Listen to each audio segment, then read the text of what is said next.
नमस्कार, मैं रवि आसलीवाल। सकारात्मक खबरों में आपका स्वागत है। आप न्यूज़ के चैनल, समाचारों के चैनल इसलिए देखते हैं ताकि आपको सूचना मिल सके, और अगर आप सूचना प्राप्त करना चाहते हैं तो आप हमारे चैनल को सब्सक्राइब कर सकते हैं।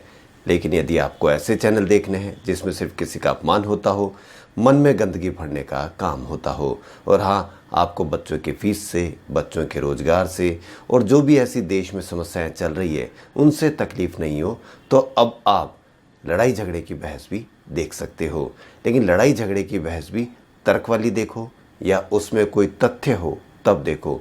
क्या आपको बताया गया लड़ाई झगड़े की बहस में कि देश में सरकार को बदनाम करने, सुशांत सिंह को बदनाम करने के लिए 80,000 फेक अकाउंट खोले गए सोशल मीडिया पर?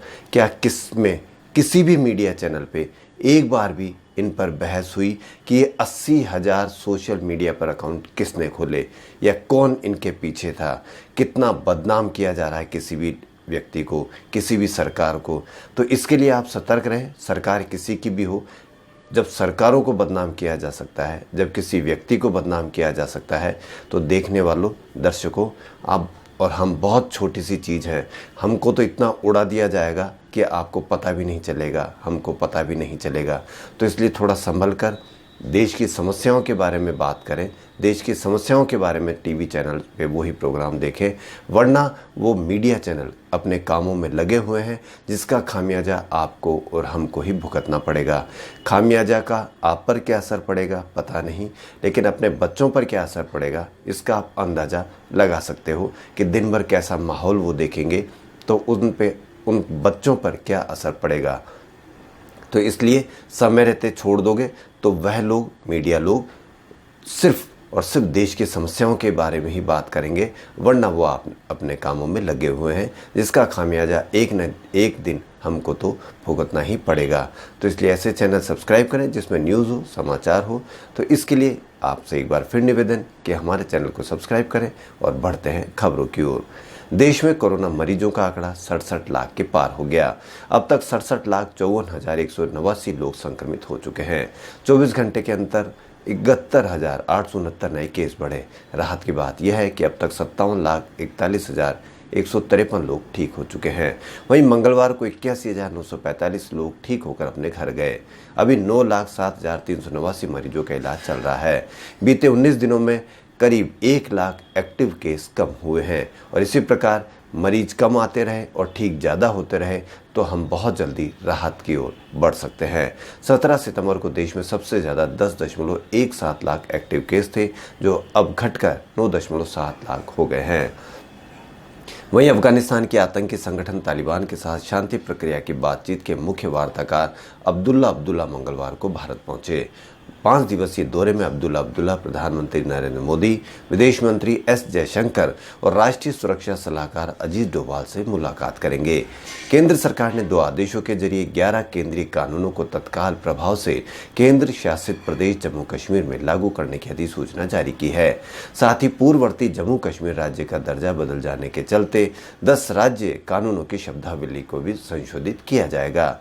वहीं मणिपुर के अखनूर जिले में बुधवार सुबह करीब 3 बजे भूकंप के झटके महसूस किए गए हैं। नेशनल सेंटर फॉर सिस्मोलॉजी ने जानकारी दी कि रिक्टर पैमाने पर भूकंप की तीव्रता 4.3 आंकी गई है। फिलहाल भूकंप से किसी तरह का नुकसान होने या जान हानि का खबर नहीं है। वहीं केंद्रीय शिक्षा मंत्रालय देश भर में कमजोर, पिछड़े और अल्पसंख्यक क्षेत्रों में 99 जवाहर नवोदय विद्यालय का निर्माण कर रहा है। अल्पसंख्यक मामलों के मंत्री मुख्तार अब्बास नकवी ने कहा क्षमा करें मंगलवार को कहा कि इनमें से कई जवाहर नवोदय विद्यालयों का निर्माण शिक्षा मंत्रालय और अल्पसंख्यक कार्य मंत्रालय द्वारा संयुक्त रूप से किया जा रहा है। वहीं राष्ट्रीय शिक्षा शोध और प्रशिक्षण परिषद ने मंगलवार को Indian sign language research and training centre के साथ एक MOU पर हस्ताक्षर किए। अब NCERT मूक बधिर बच्चों के लिए भी अपनी किताबें व अन्य शैक्षिक उत्पाद सांकेतिक भाषा में उपलब्ध करा पाएगी। MOU के दौरान केंद्रीय मानव संसाधन मंत्री रमेश पोखरियाल निशंक और केंद्रीय सामाजिक न्याय और सशक्ति मंत्री थावरचंद गहलोत भी मौजूद रहे। सिखों के 10वें और अंतिम गुरु गुरु गोविंद सिंह जी ऐसे वीर संत थे जिनकी मिसाल दुनिया के इतिहास में कम ही जुल्म के सामने देखने को मिलती है। उन्होंने जुल्म के सामने कभी भी घुटने नहीं टेके और सिखों को खालसा पंथ की स्थापना की। आज उनका शहीदी दिवस है। 1708 में 7 अक्टूबर को वे मुगलों से लड़ाई में शहीद हुए। वहीं उत्तर प्रदेश के हाथरस जिले में एक और बेटी की दुष्कर्म के बाद मौत हो गई। कोतवाली सादाबाद क्षेत्र के मई जटोई गांव की 6 वर्षीय बच्ची के साथ 20 दिन पहले अलीगढ़ के इगलास थाना क्षेत्र में दुष्कर्म हुआ था। आरोप पीड़ित की मौसी के लड़के हैं। वह रिश्ते में भाई है। पीड़ित का इलाज के लिए दिल्ली एम्स भेजा गया था, जहां सोमवार को उसकी मौत हो गई। केंद्रीय स्वास्थ्य मंत्री हर्षवर्धन ने मंगलवार को कोविड के लिए क्लिनिकल मैनेजमेंट के लिए प्रोटोकॉल जारी किया। इसमें कोरोना संक्रमण की रोकथाम, हल्के लक्षण और एसिम्प्टोमेटिक मरीजों के लिए इलाज के लिए खान पान संबंधी उपाय, योग, जड़ी बूटियों, अश्वगंधा और आयुष 64 के इस्तेमाल की बात कही है। सुशांत सिंह राजपूत की मौत को लेकर रोजाना नए नए खुलासे हो रहे हैं। हाल ही में मुंबई साइबर पुलिस ने बड़ा खुलासा करते हुए कहा कि महाराष्ट्र सरकार और मुंबई पुलिस की जांच को बदनाम करने के लिए सोशल मीडिया पर 80,000 से ज्यादा फर्जी अकाउंट बनाए गए थे। बॉलीवुड अभिनेता सुशांत सिंह राजपूत के मौत के मामले की जांच में सामने आए ड्रग्स एंगल में गिरफ्तार रिया चक्रवर्ती की जमानत याचिका पर आज बॉम्बे हाई कोर्ट अपना फैसला सुनाएगी। रिया के अलावा उनके भाई शोभित चक्रवर्ती, अब्दुल बासित और जो भी लोग हैं उनका अपना निर्णय देगी। इस मामले में आज सुनवाई है। हाथरस गैंगरेप केस की जांच कर रही स्पेशल इन्वेस्टिगेशन टीम एसआईटी को अब 10 दिन की और मोहलत दी गई है। दरअसल पूरे मामले की जांच के लिए एसआईटी को पहले 7 दिन की मोहलत दी गई थी, जिसकी मियाद आज पूरी हो रही है। इसी बीच एसआईटी टीम ने जांच के लिए 10 दिन की और मोहलत मांगी है, जिससे यूपी सरकार ने मंजूरी दे दी है।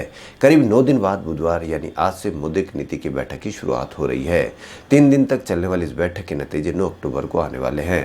फेस्टिव सीजन को देखते हुए बैठक काफी अहम है। इस दिन रेपो रेट के जरिए यह तय हो जाएगा कि लोन की ब्याज दरों में कटौती होगी या नहीं होगी। मशहूर डांसर और बिग बॉस 11 में अपना जलवा दिखाने वाली सपना चौधरी अब मां बन गई है। उन्होंने बेबी बॉय को जन्म दिया। उनके पति वीर साहू ने सोशल मीडिया पर यह गुड न्यूज़ शेयर की है। वहीं देश के सबसे धनी व्यक्ति मुकेश अंबानी की कंपनी रिलायंस इंडस्ट्रीज के रिटेल वेंचर रिलायंस रिटेल में अबू धाबी की सरकार निवेश करने जा रही है।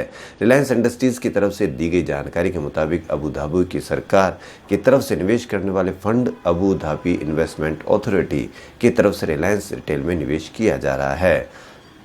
वहीं उदयपुर में पंचायत राज चुनाव 2020 के तृतीय चरण के मतदान के तहत उदयपुर जिले ने परिणाम प्राप्त करने में एक बार फिर से इतिहास रच दिया। जिला कलेक्टर चेतन देवड़ा के प्रोत्साहन के कारण मतदान समाप्ति के बाद मतदान दलों ने पूरी मुस्तैदी से राज्य के प्रथम 6 परिणाम देते हुए उदयपुर जिले को यह गौरव दिलवाया। उदयपुर में इन दिनों देश भर में तितलियों का गिनने और समझने संरक्षण की मुहिम को आम जन तक ले जाने के लिए तितली माह यानी बिग बटरफ्लाई मंथ के साथ ही राष्ट्रीय तितली चुनने की मुहिम भी जारी है। देश भर की 7 सर्वश्रेष्ठ तितलियों में से राजस्थान में पाई जाने वाली एकमात्र तितली कॉमन जेजेबल को राष्ट्रीय तितली घोषित करवाने की दृष्टि से दक्षिण राजस्थान में पक्षियों और पर्यावरण संरक्षण के लिए कार्य कर रहा वागड़ नेचर क्लब आगे आया है और लोगों से अधिकाधिक वोटिंग करने की अपील की है। देश भर में सितंबर माह में प्रारंभ हुई राष्ट्रीय तितली चुनने की इस मुहिम के तहत भारत में पाए जाने वाली 1300 से अधिक तितलियों में से 7 सर्वश्रेष्ठ तितलियों पर वोटिंग कराई जा रही है। वागड़ नेचर क्लब के डॉक्टर कमलेश शर्मा ने बताया कि राष्ट्रीय तितली बनने की दौड़ में शामिल 7 तितलियों में से कॉमन जेजेबल या इंडियन जेजेबल ही एकमात्र तितली है जो देश के विस्तृत भूभाग के साथ राजस्थान में पाई जाती है। कोरोना हटाओ मास्क लगाओ अभियान के तहत आने वाले 3 माह तक संस्कृति युवा संस्था से जुड़े हुए सभी पदाधिकारी आप अपने अपने जन्मदिन पर अपने परिवार के सदस्यों के जन्मदिन के अवसर पर कम से कम 1100 मास्क बांटेंगे। इस अभियान की शुरुआत आज संस्कृति युवा संस्था के प्रदेश सचिव सुनील कुमार जैन के 52वें जन्मदिन के अवसर पर 5200 मास्क वितरण का अभियान जयपुर कलेक्टर अतर सिंह नेहरा द्वारा प्रारंभ किया गया। इस अवसर पर संस्कृति युवा संस्था के अध्यक्ष और कांग्रेस नेता पंडित सुरेश मिश्रा ने कहा कि इस वर्ष 2020 में संस्कृति युवा संस्था के सभी साथियों के जन्मदिन पर मास्क का वितरण किया जाएगा और जन्मदिन का सेलिब्रेशन मास्क वितरण से ही किया जाएगा। खबरों फिलहाल इतना ही। यदि आपको हमारा चैनल पसंद आए तो लाइक, सब्सक्राइब और शेयर अवश्य करें। धन्यवाद।